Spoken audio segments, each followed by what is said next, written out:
OK， 咁好開心就再重啟呢個齊嚟充當陪審員啦。我斷斷續續喺唔同形式做過，其實係咪第6集咧？我後尾數過，原來如果計埋隨口噏咧，就唔算第6集。第1集咧，我記得就係最初係想喺紙盒藏屍做九路漢，唔知大家仲記唔記得？記得係啦，冇錯啦。咁就係因為一啲事情，阿翁正正令到我後來知道嗰件事，我唔使咁擔心嘅。我當時咧同阿 Rider 講就係我好擔心某件事情發生，因此我就硬 cut 咗九路漢。咁但係我一路到而家都未的起心肝再重計。咁但係由九路漢而嚟咧，就啟發咗我做齊來充當陪審員啦。第一宗就係喺荃灣嗰宗騷擾汽車案嘅。羅逸婷啊，應該係如果冇記錯，羅逸婷案。咁嚟到呢一度咧，我就一路諗點樣可以做好啲，令到個情景更加似真係陪審團。你知道我呢一集即係呢一個系列嘅目的咧，就係希望你知道咧，啲人咧好多時坊間睇一宗案合唔合理咧，有2個迷思噶嘛。第一個迷思就係聽控方講乜嘢，例如主要就係警方嘅發佈會講乜嘢，講完就當嗰個係真案情噶啦，然之後判佢冇罪就覺得好離譜嘅，即係呢一種第一種迷思啦。另一種就係完全唔理法庭發生咩事，就純粹聽坊間講嘅嘢，從坊間講嘅嘢去審定一宗案有冇罪，然後法庭判出嚟發現唔同，佢哋就好大震撼啦。呢個就係另一種迷思啦。咁呢個系列我係純粹希望大家體驗一下，點解要咁秘密唔講俾你聽係邊一宗案呢？就係我想大家體驗一下，當我哋呢宗案喺法庭裏邊逐步逐啲去呈現喺你眼前嘅時候，你當時嘅思緒或者思維嘅諗法會有咩轉變呢？ OK， 咁呢個係我呢個系列嘅目的啦。好啦，而家我就逐個叫佢同你哋打下招呼先啦。好，首先 Kevin，大家好，係啦 Kevin， 我問你一句說話先，點解你會有興趣參與呢一次活動嘅？因為其實自己本身其實 on list 咗好耐，咁都未有機會參與，咁跟住其實我好記得就係嗰陣時，我諗由許金山第一次你做片我開始聽，咁一路聽咗好耐，都其實趁住今次有機會都嘗試一下參與下呢個過程。許金山第一次即係邊次？許金山第一次我好早喎，真係。第一次睇你哋都幾早喎，係嗰陣時第一次接觸你嘅影片就係講緊初許金山第一次判。哦，真係嗰陣時啊！哦，真係好早喎。係啦。OK， 明白。好嗱，簡單講下啫，因為一陣有好長時間係由你哋做主嘅嗱。咁跟住我而家要收埋你咯。好，下一位真係收得太快添。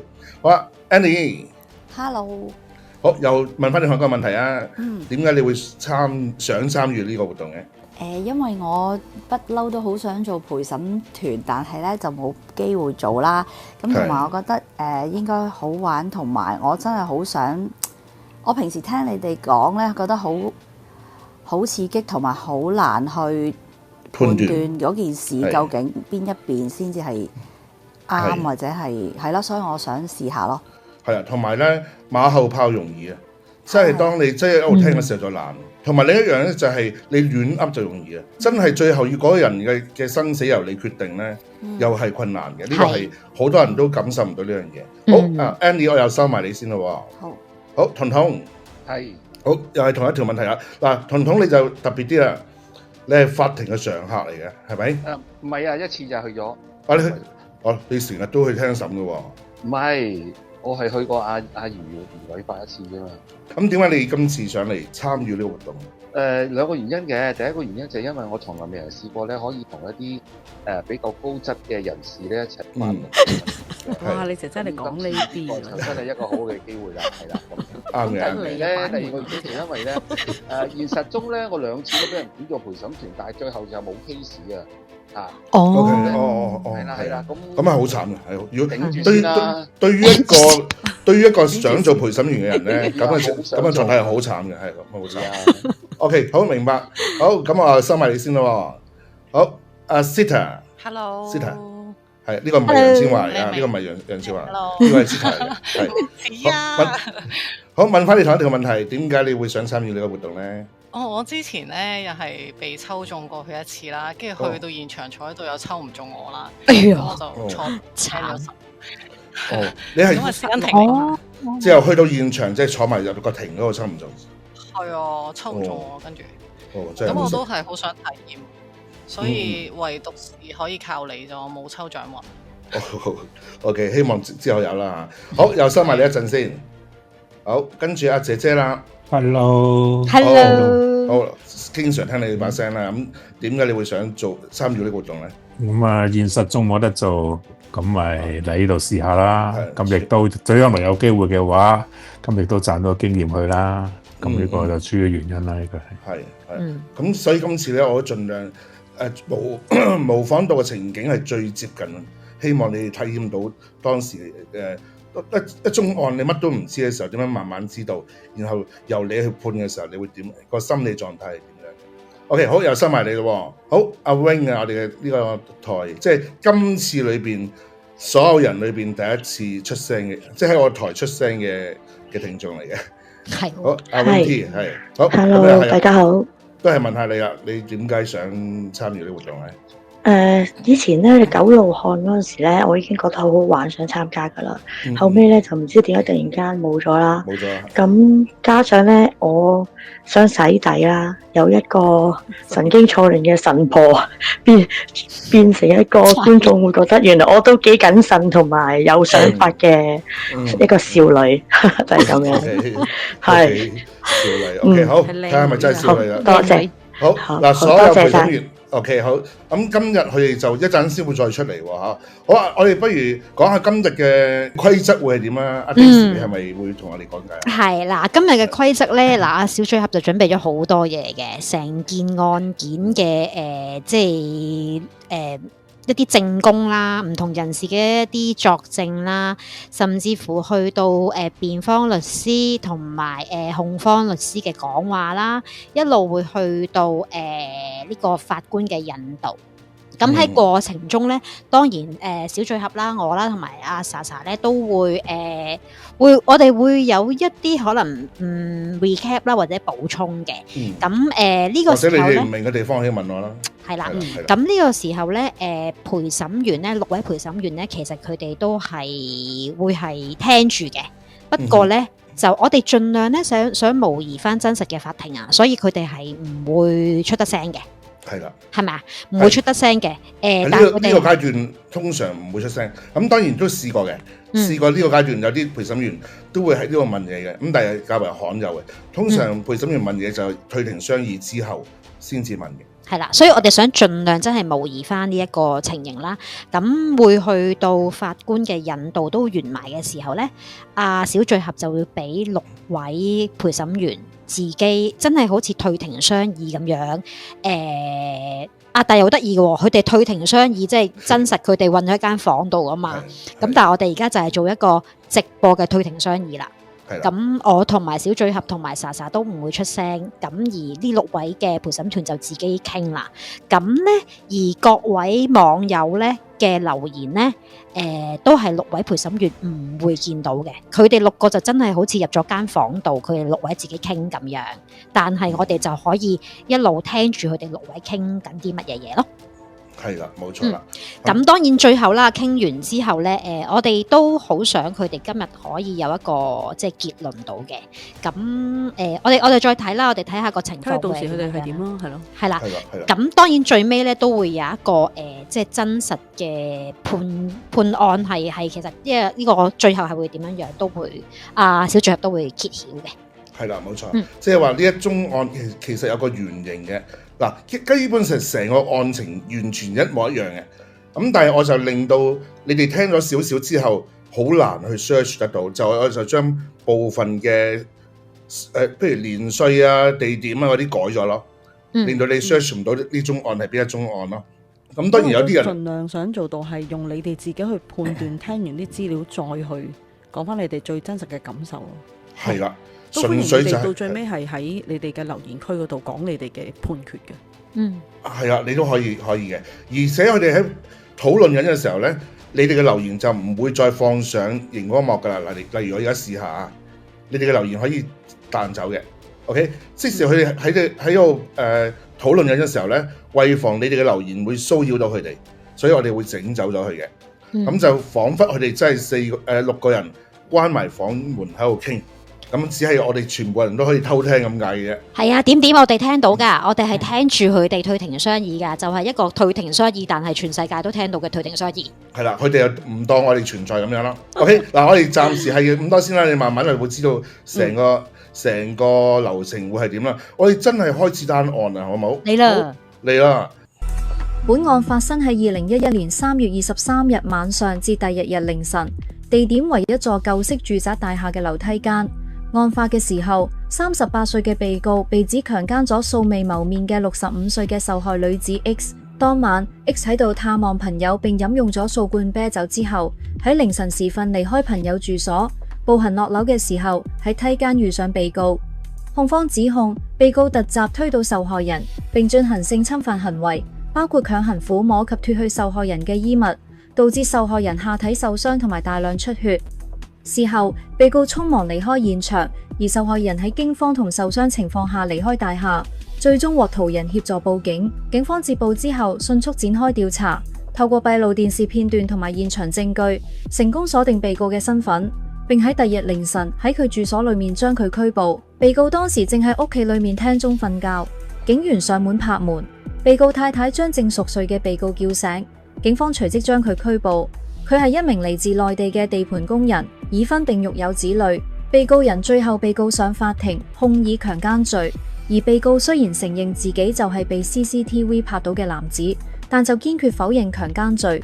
最後有罪與否，就唯有依靠陪審團去判斷啦。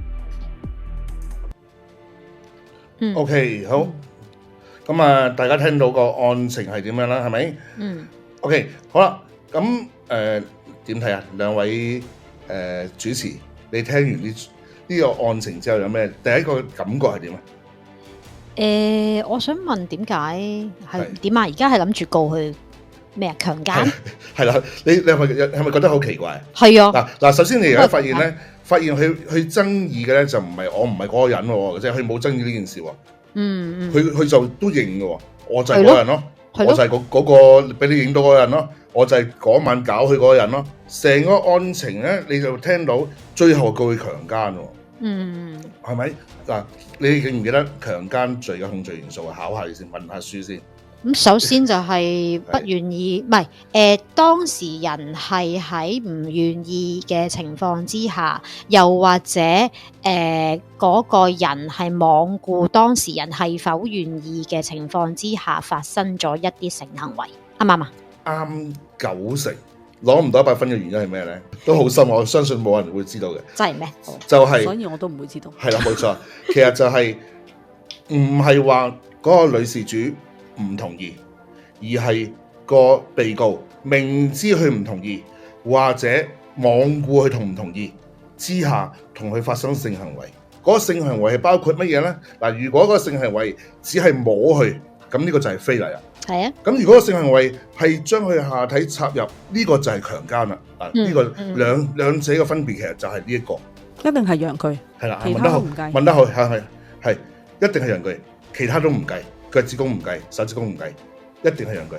OK， 咁因為你都唔計，假讓佢都唔計，所以你見到杜小謀殺案嗰度用假陽具咧，假陽具咧，其實係唔會到佢強姦嘅。係喎，係啦，咁樣咯。好，我哋聽下被告喺警署證供，其實係講咗啲乜嘢？睇下會唔會從佢警署證供，睇下佢點解我哋會告佢，即係唔係我哋告，點解最後係告佢強姦而唔係告佢非禮咧？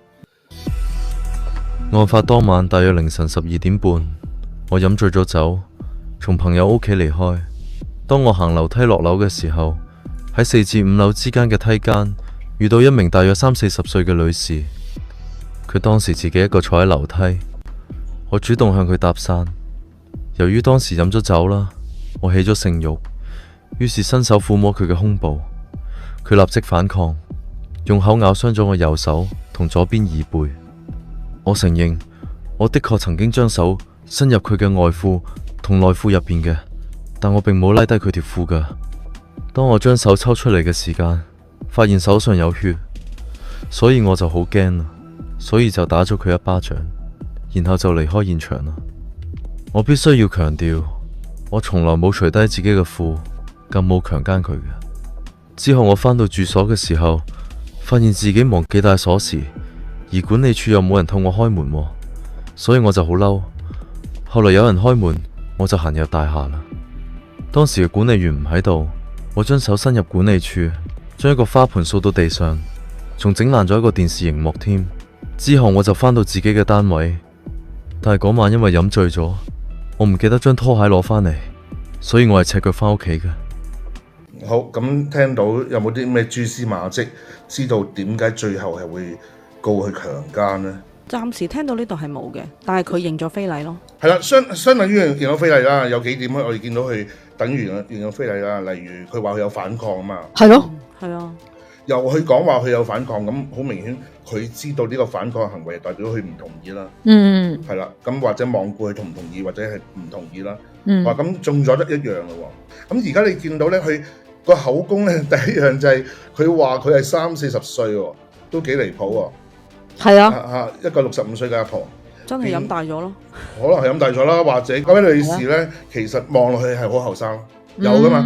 而家呢個年代係有嘅，係有嘅。係。真係我都見過有啲咧，你望落去30-40歲，但係原來60歲，咁呢個唔奇嘅。咁所以咧，究竟佢係咪真係醉咧？我哋又唔知啦。總之而家佢就話咧，對方係有反抗嘅，而且嗱，佢就話佢有伸手落去摸胸啦。如果係非禮罪咧，你作出嗰個行為咧，必須要合理嘅人都認為呢個行為係猥褻嘅，先叫做非禮。OK， 咁所以咧，如果佢咁講，佢喺個警署證供嗰度咁樣講咧，都好明顯，其實佢係自認緊，我現在係猥褻侵犯緊佢噶啦。嗱，而且佢唔單止話摸胸喎，仲摸埋下體喎，係啊，伸手插入去喎。強姦咧就一定係有額外嘅嗱，即係咁講。你如果嚟到而家呢個階段咧，警察已經好開心嘅啦。非禮一定入硬咯。係啦，一定告到佢非禮。係咯，你招晒出嚟啦都。係因為你48小時之後，你就要落案同埋要帶佢上提堂啊嘛。嗯。提堂。咁你講下你有個 holding charge 咧，即係你有個無論如何都要告佢一條罪嚟 hold 住佢啊嘛。咁所以起碼而家告到佢非禮咧，都應該開心嘅。係咯。咁但係而家呢個時候咧，有啲嘢警察係同時做緊嘅。哦，做緊啲咩咧？做緊，梗係要驗下啦，驗傷啦，就係事主要驗傷啦，被告都要驗下佢身體有啲乜嘢啦。係兩個都要驗啦，係咪？兩個都要驗啦，係啦。你哋嗱，我俾咗資料你哋噶。係。嚇，係喎，但咦，我見到莎莎好似揸住份嘢喎。係咯，喂，咪先睇翻先。係啊，係我手上邊你係咪揸住一個政府化驗師何兆康嘅報告咧？咁都有法醫傅家聰嘅，係咪喺阿 Daisy 嗰度？係啊，不如我揸住法醫傅家聰。不如阿 Daisy 講咗先啦。醫生嘅報告，你睇住你慢慢揾，實慢慢揾。嗱，我咧就揸住阿法醫傅家聰醫生佢嘅報告，佢就話咧發現咧事主下體咧大量出血嘅情況啊，有個大量出血嘅情況，咁證明咧佢係曾經受到直接嘅接觸或者創傷嘅。而喺被告嘅身上，包括佢嘅手臂啦、佢嘅耳仔啦，同埋佢嘅頸等等嘅位置咧，係發現有多處嘅抓傷同埋咬傷。而呢一啲抓傷同埋咬傷咧，就可能可以同事主掙扎嘅時候所致嘅地方吻合嘅。即係話，其實事主係有掙扎啦，而且但係被告都有話到事主有掙扎嘅，有反抗啦，所以都同被告嘅講法係吻合嘅。係咁，當然被告話講到原來手臂又受傷、耳又受傷、頸又受傷，多處咬痕，呢個掙扎其實都好大，激烈咯，係啦，好激烈嘅，係啦。係啊。咁另外佢下體出大量嘅血喎，嗱，下體出大量嘅血咧，其實有幾個可能性嘅。你譬如頭先莎莎都講，會唔會係假陽具咧？會唔會係真陽具咧？會唔會係手指咧？有好多唔同嘅可能性嘅，咁所以喺呢一度咧，其實法醫並冇清楚指出，其實係由乜嘢去引致呢一個大量嘅出血嘅，係咪咩啊？但我另外有一份報告咧，都好要大家揾到係吧？係揾到啦呢個報告，係啦，太投入咯，我聽得唔好意思。係啦，而家所有張報告咧，阿何兆康嘅化驗師咧，佢個報告指出咧，喺被告嘅外陰莖上邊咧，係發現屬於被告同事主 DNA 嘅混合物， OK， 係睇定先，呢一個睇定先，睇定先。好喺外陰莖發現混合物，咁事實上即是話呢一個證據其實差唔多可以證明陽具同下體有接觸啦喎，因為佢係被告同事主嘅 DNA 嘅混合物喎，係咪？但係你要係咪咁睇啊？係，但係之後佢再有一句嘅，但喺被告咧，大家聽住咯喎，留意咯喎，我哋而家要上啲嚇生物堂啊嚇，人體構造堂，係冠狀陰莖部位係未有發現呢個血液、精液或者人類嘅 DNA 喎。咁呢個位置咧，阿小最後可唔可以明確啲指出其實係陰莖邊一度咧？係我用口指出啊，其實就係我哋所謂嗰個俗語講嘅龜頭部分，係啊，龜頭嘅部分。同埋其實咧因為我睇過份詳細嘅報告嘅，有埋圖嘅。咁其實佢係指出咧，就連龜頭部分同埋龜頭頸下邊嗰啲位都冇，就係啦，純粹就喺龜頭下邊嗰個陰莖外部先至有，即使話同龜頭有關嘅位置都冇。OK， 咁呢個都幾重要喎。咁但係咧，似乎就係因為呢一個咁樣嘅證據咧，變成咗。控方係想話，咦嗱，你個警署證供已經證明咗佢有反抗啦，你明知有反抗，你繼續侵犯佢啦，咁就所以個心態元素已經中咗噶啦。係啊，而個事主好明顯都真係唔願意啦，心態元素中晒嘅。咁行為元素咧，似乎從個科學證據，即係頭先從你兩位轉述嗰兩個科學證據啦，包括原來下體大量出血喎。另外，佢喺個陽具嗰度發現 DNA 喎，咁呢樣嘢控方係想話，因此而能夠證明到陽具與下體有接觸。咁喺咁樣嘅情況之下，陽具與下體有接觸嘅話咧，似乎都好明顯係一次強姦嘅行為啦。嗱，呢個就係點解最後落案起訴佢嘅時候係用咗強姦呢個咁樣嘅控罪啦。好啦，阿 Beyond 問咗一個好精警嘅問題啊，就係被告有冇除過褲喎？嗱，被告有冇除過褲咧？就睇下佢個口供有冇講過，佢口供冇話過佢除過褲。咁我哋又想睇下究竟個女仔嘅口供有冇呢一 part 喎？我哋一齊聽下女仔嗱，而家上庭啦，真係控告啦。首先係個女仔作供先，我哋睇下個女仔話，即係嗱，頭先全部都係講緊個被告片面之詞，而家第一次個女仔講翻。其實發生咗咩事？咁你大家聽下，其實阿 Beyond 問嗰個問題，究竟有冇發生咯？或者話究竟有冇有冇除過褲？有冇除過褲？係啦，冇錯。OK，我哋一齊聽下啊。案發嗰晚，我去咗紅磡啟明街探一對夫婦朋友，喺佢哋屋企一齊食嘢飲酒。我飲咗大約5罐啤酒，但係我冇醉，亦冇覺得頭暈或者唔舒服。接近凌晨時分，我一個人離開朋友屋企，沿住樓梯落樓。當我行到1樓同2樓之間，我見到一個男人迎面走嚟。我唔識佢，佢行過我嗰陣，冇警告就用手推咗我右邊膊頭一下，我成個人跌咗落梯級上面。我仲未反應過嚟，佢就撲埋嚟用手摸我胸口。我嗌咗一聲，問佢做咩？但佢即刻用手卡住我條頸，壓住我個人喺梯級上面，仲用隻手掩住我塊面同鼻。我呼吸唔到，想喐都喐唔到，成個人壓喺梯上面，唔能夠反抗。我只可以亂咁掙扎，用手胡亂咁揸佢。我記得自己曾經捉傷佢，但佢冇停，反而繼續用手解我褲頭，之後將我條內褲同外褲一齊除咗。佢用手刮我下體，我又驚又痛，但係又冇力反抗，而且呼吸好困難。我當時睇唔清楚佢有冇除褲，因為我太驚啦，成個人都亂晒。最後我下體大量出血，而佢就離開咗啦。我打咗999，但係我講唔到嘢，因為我太暈，血流得太多。我記得聽到電話入邊有個男聲問我需唔需要幫手。之後我離開咗大廈，企咗喺出面。好彩當時有個陌生人幫我報警。成件事發生嘅時候，我由頭到尾都冇同意過佢接觸我。我大聲嗌、掙扎、不斷反抗。我明明都唔識佢嘅，佢突然咁樣襲擊我，完全係出乎我意料之外嘅。我到而家都仲係好驚，經常發噩夢。到而家嗰晚嘅畫面一直纏住我。OK，咁就聽到啦。而家原來佢係睇唔到佢有冇除褲。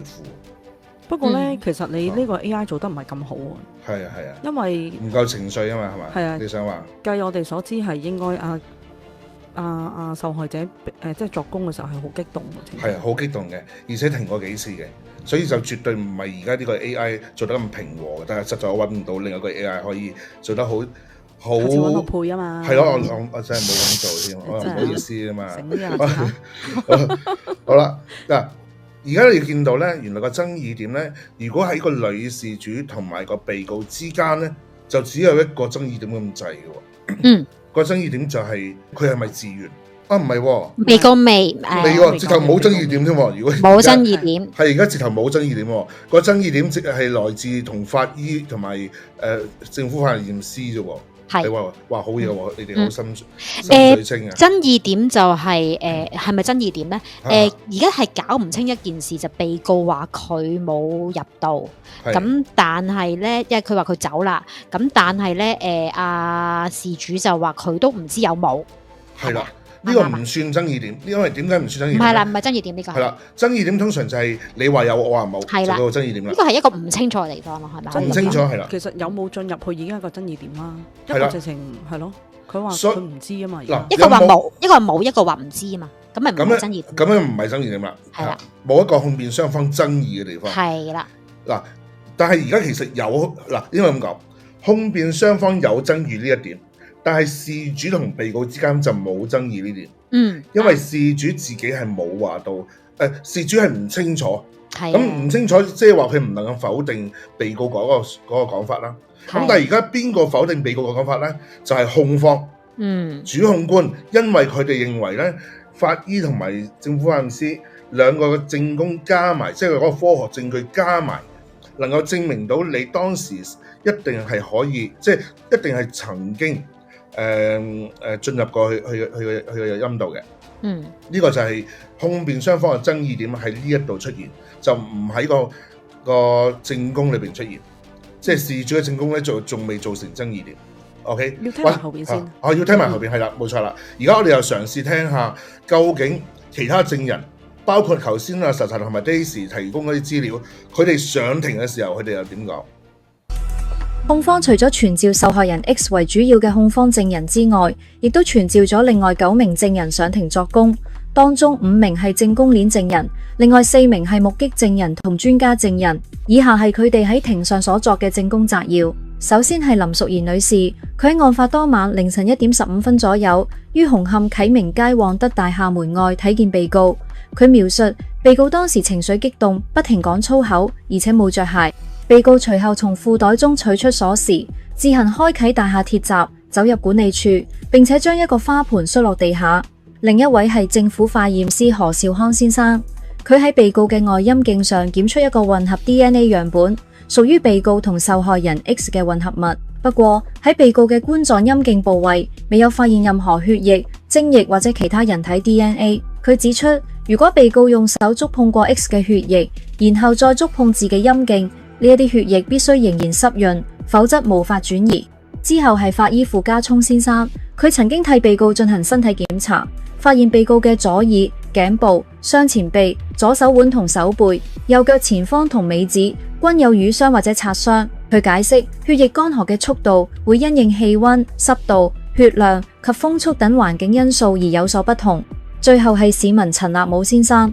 佢喺案發當晚凌晨1點36分於啟明街遇到受害人 X， 並協助佢向電話另一端講出街道名稱。佢亦都提到當時察覺 X 身上有酒氣。OK， 好，大家唔知有冇留意呢？就係究竟發生嘅地點喺邊度呢？係喎，梯間，唔使重稱啊，梯間邊度？唔同層數係啦，似乎有個版本係話4、5樓。邊個話4、5樓啊？係被告，佢自己講係啊。係被告自己話喺4、5樓之間嘅梯間。係。而事主係話喺1、2樓嘅梯間。OK， 咁但係事實上喺邊度咧？我哋唔賣關子，我即刻睇下。其實嗱，以下跟住嚟講嘅嘢咧，就係話控方證人俾完證供之後，咁辯方嘅大律師、辯方大狀，梗係會挑戰佢噶嘛，係咪？我經常講用盤問去測試佢嘅可信度啊嘛，係咪？咁以下播嘅片段咧就係講緊辯方律師去點樣挑戰事主同埋控方證人嘅證供。OK，我哋聽一聽頭先嗰啲問題有冇啲玄機可以聽到啊嚇？辯方大狀首先質疑事主當晚飲咗5罐啤酒，卻自稱完全冇醉，指出一般人飲咁多，多數會受影響。事主只係回應話自己最多面紅、步伐穩定、頭腦清醒。大狀再指出，事主喺樓梯間一邊掙扎一邊俾人掩口鼻，視線受阻，根本無法確定被告有冇除褲或者試圖插入。事主承認睇唔清楚褲頭情況，但強調被告確實解咗佢條褲頭。褲亦都被拉低。大狀又提到事主致電999嘅時候，未能夠即時描述案情，暗示佢可能唔知道自己遭受咩行為。事主解釋當刻下體大量出血，感到頭暈，所以講唔到，但由始至終都冇同意對方嘅接觸。至於政府化驗師，大狀向佢指出，雖然喺被告陰莖表面驗到佢同事主嘅 DNA 混合物，但冠狀部位冇血，亦冇人類 DNA， 呢點顯示未必有插入。化驗師同意未必完全插入呢一點，不過佢提醒陰莖表面同時出現雙方 DNA 已經代表有直接或者非常貼身嘅接觸。辯方再向政府化驗師提出另一個可能性，話被告手指染血之後即刻掂自己陰莖都會轉移 DNA 嘅。化驗師表示咁樣雖然理論上係做得到，但血液當時必須仍然係濕潤，而且事主當時必須係正在大量出血先至可以達至咁嘅結果。至於法醫，佢就被問到血液乾涸嘅問題，辯方利用佢嘅說明指出，如果手指帶血，隨即觸碰陰莖，一樣可以留低血跡喺陰莖。法醫承認咁樣物理上可行，但實際上就要視乎環境溫度、空氣濕度、血量幾多同埋風速等因素，所以唔能夠肯定當時是否真係出現咁嘅情況。辯方又嘗試用跌倒或者激情擁抱去解釋被告耳頸、手臂嘅咬痕同爪痕。法醫回應話，爪痕排列同力度近似防衛式反抗，咬痕位置亦都符合受害人自衛特徵。至於目擊者林淑賢，辯方話佢只描述被告赤腳、情緒激動、摔花盆，向佢指出呢啲行為雖然異常，但同性侵犯冇直接關係。林淑賢同意辯方嘅呢個講法。有關警方供詞部分，辯方關注被告錄影口供時仍然有醉意，亦都冇閩南話傳譯。警方解釋錄影時有提供普通話翻譯，被告亦都簽名確認自願。辯方提到有警員曾經對被告講唔認強姦都可以認非禮，質疑屬誘導。警方稱只係一般法律後果提示，冇施壓。辯方再指出錄影內容對樓層、時間、事主年齡等細節有錯。警方回答話記錄乃按被告即時口述，對方其後冇要求修正。最後辯方談及 CCTV 片段，指出畫面只見被告拉褲，可能因褲頭鬆脫滑落，並唔等同自行脫褲企圖性交。負責播放片段嘅警員則解釋，畫面所見褲腰確實下移幅度大，被告雙手提褲，但具體原因仍然要結合其他證據整體評估。OK， 好嗱，有幾個好重要嘅玄機喺呢段片出現咗。有關除褲嗰樣嘢咧，係啊係啊清晰咗啦，係嗱，控方似乎係用咗 CCTV 嘅片段去嗱，有人問啦，就係話究竟影到啲咩咧？其實包括電視係影到幾時行過，影唔到過程係嘛？影唔到過程，影到過程搞掂影到佢幾時行過，即係咁啱佢就喺樓嗰個 CCTV 係影到喺樓梯口之後經過某個位，直頭唔係喺樓梯口添，喺樓梯口隔離經過嗰個位。咁就好近嘅，好近嗰個樓梯口嘅。即係樓梯口一落一出去嗰個位，佢就影到啦 CCTV。係啦，而每一次佢行過呢個位都影到，因為其實佢經過幾次噶嘛。佢係上過去啦，其實即係而家講埋啦，佢係落過嚟買啤酒啦，再上翻去啦，再落嚟嘅時候先再出現呢件事啦。咁喺咁多次裏邊咧，只有一次條褲係除低咗，影到佢休緊褲，即係打出 pat pat 至到去到 pat pat 添啦。係啊，打出 pat pat，見到即 pat 係 pat 唔係鬆咗咁簡單，唔係鬆咗，可能唔係鬆咗。所以頭先點解我話除咗咁嘅意思啦，就係影到佢，你可以話甩褲咯。佢而家想講就係話自己甩褲咯。咁就咁多次裏邊，其中一次甩咗褲係唔奇嘅。我同你即係佢聽嘅重點唔同喎。係，可能你講你嘅重點啊。我聽個重點咧係聽到話嗰個點樣可以將個 DNA 過到落去事主喎。嗰一個情況咯，係必須啲血液係要有濕潤同埋大量嘅時候先至可以過到去咯。係啦，大量已經中咗啦，濕潤咧佢就話唔知喎。嗱，而家政府發言之後，啲法醫都話唔知道其實當時係咪仲係濕潤，因為根本唔知當時嘅風速啊。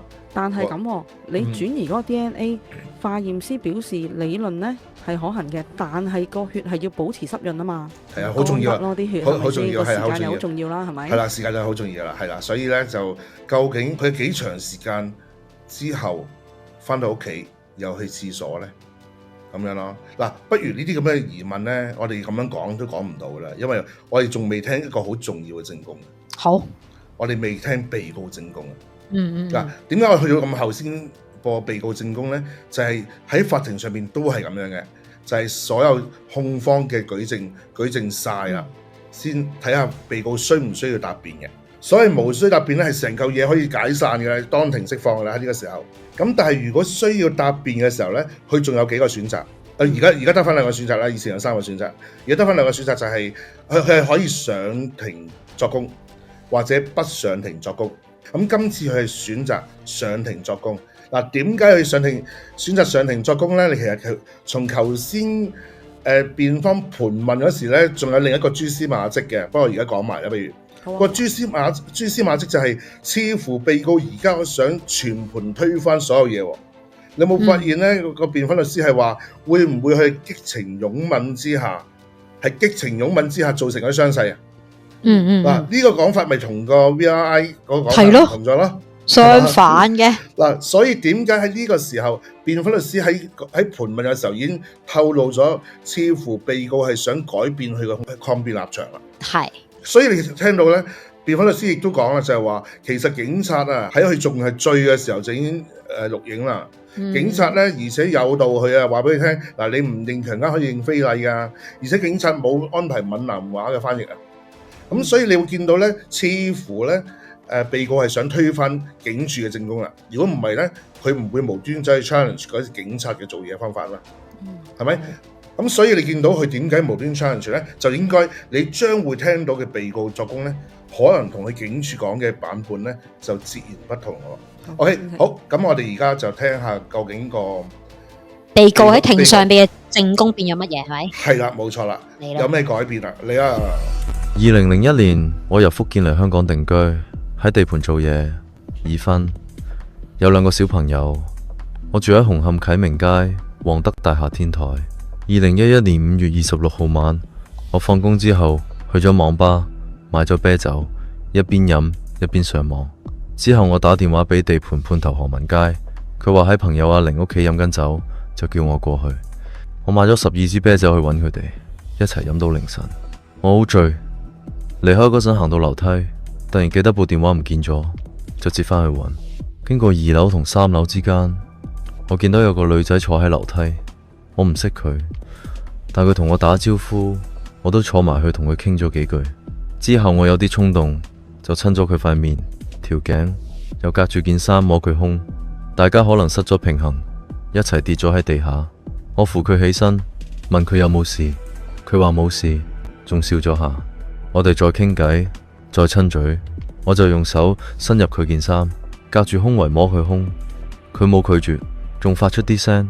我以為佢係接受緊，所以就將手放入佢條褲入邊，用手指插咗佢2-3下。佢咬咗我耳仔，又摸我條褲外面。但係突然之間，佢話我冇用，我覺得有啲唔開心，就收翻隻手，發覺自己手上有血，仲有腥味，我就有啲驚，用手推咗佢面一下就走咗。之後我又行翻上去睇佢有冇事，佢話冇事，我就走咗，連對拖鞋都唔記得着翻。翻到屋企樓下，我冇帶鎖匙，等咗陣先入到屋。入屋之後我去咗廁所，但冇洗手，因為實在太醉。成晚都冇換衫，喺廳度瞓咗。之後警察嚟揾我，叫我落樓，帶我去紅磡警署。喺警署入邊，有警員鬧我，話我強姦老婆婆，仲有一個打咗我2拳，另一個打咗我2巴。我當時仲未清醒，個腦好亂，成個人仲好亂。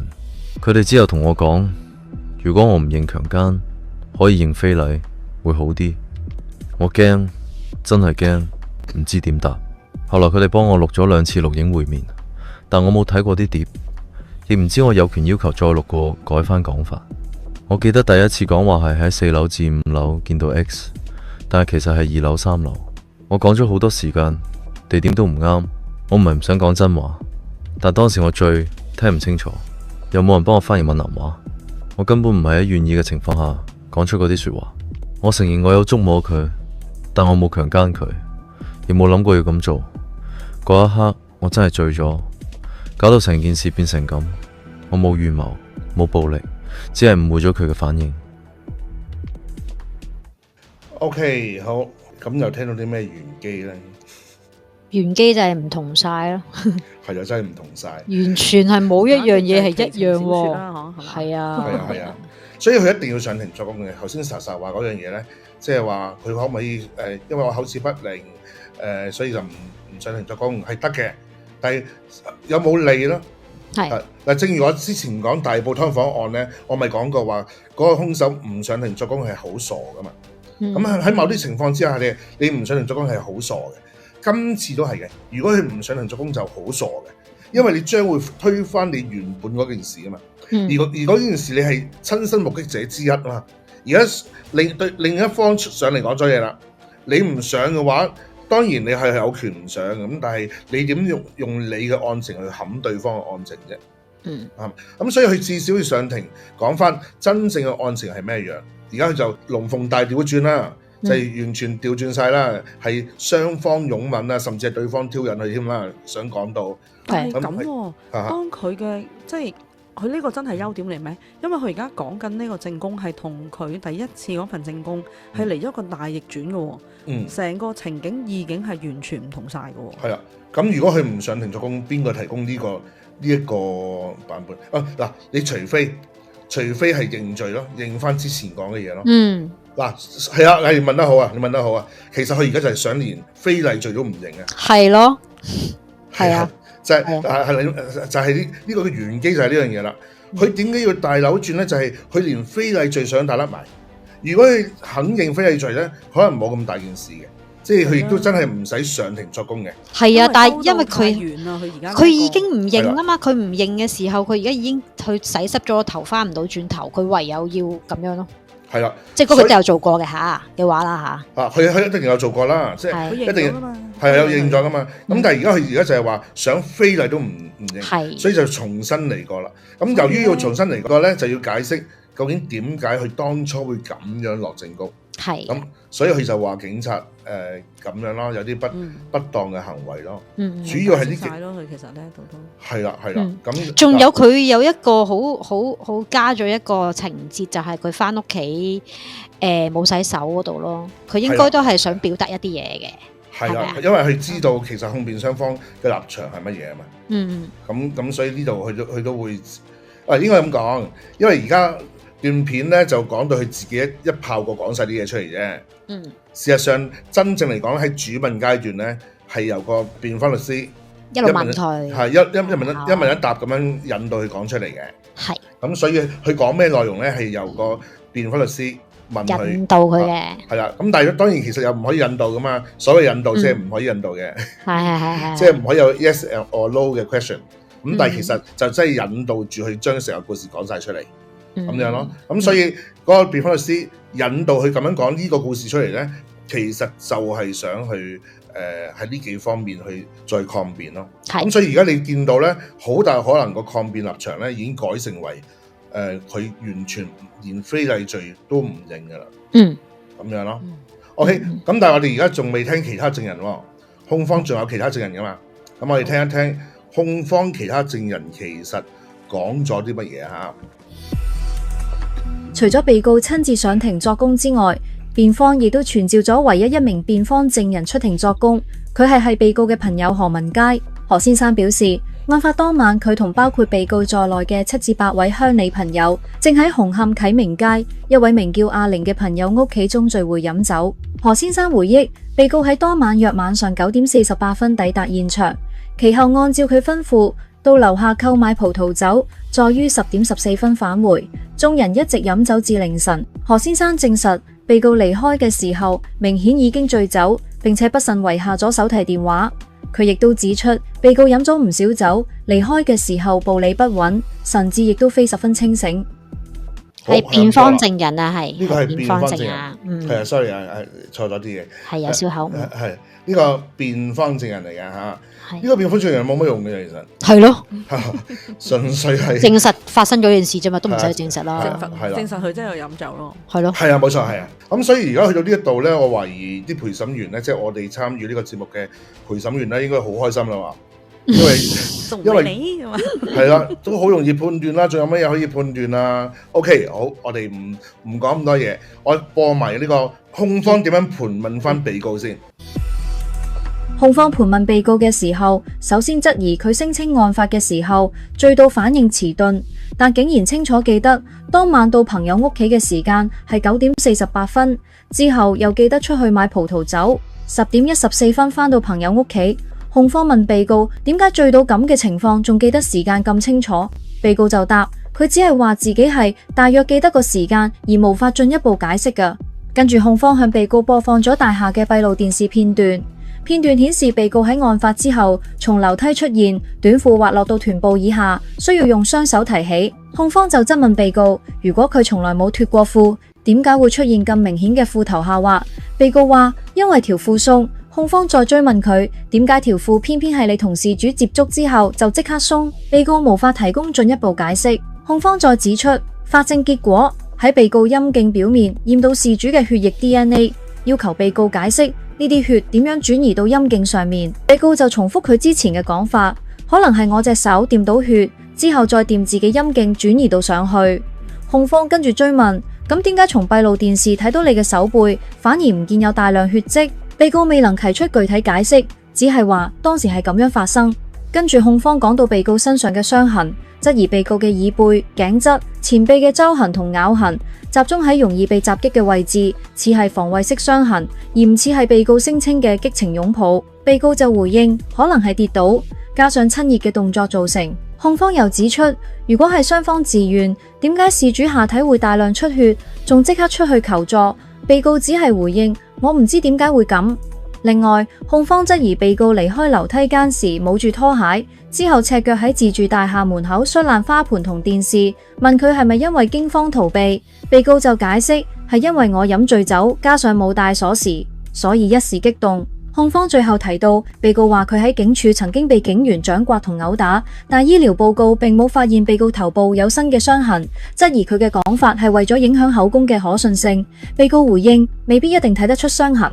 跟住控方盤問辯方證人何文佳，首先確認證人係被告嘅判頭，兩人仲係福建同鄉，證人承認兩人確實關係友好。控方進一步質疑證人只見到被告喺朋友屋企飲咗好多酒，但無法講出具體醉到乜程度，亦唔知被告離開之後發生咩事。何文佳亦都承認我淨係見到佢離開之後點樣，我真係唔知。OK， 好，咁又清晰咗啲啦，係咪？嗱，佢嗰度咧話，即係10點14分係嘛？即係話酒醉之下點解10點14分你都記得清唔清楚啊？咁佢就話我大約嘅啫，呢句説話咧有少少矛盾嘅。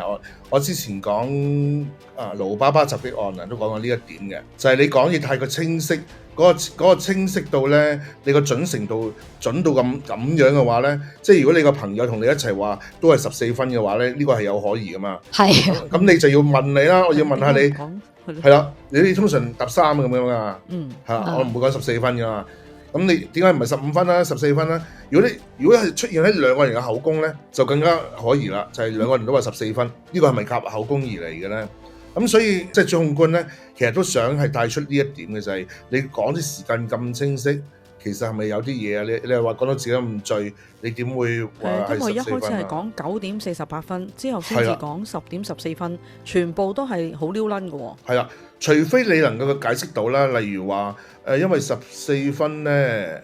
就都唔知點解釋唔到，例如 WhatsApp 咯，WhatsApp 係啦 WhatsApp 過後尾睇翻啦，係啦嗰句説話原來14分都係。咁但係由於佢而家唔係WhatsApp 討論啊嘛，傾偈啊嘛，現場傾，除非你話佢一講呢句説話嘅時候咧，我一出去嘅時候，一出去就睇嗰個 WhatsApp，然後個 WhatsApp 就係嗰句説話，而嗰句説話就係14分嘅，除非你解到咁樣咯，否則嘅話14分呢個講法咧係有點可疑嘅。OK， 咁大約嗱，我哋已經去到尾聲啦，我哋差唔多要聽下結案陳詞啦。不如咁樣喺結案陳詞同埋法官引導嘅時候咧，我哋就不加討論啦。我哋開始結案陳詞之後咧，我哋順住播好冇？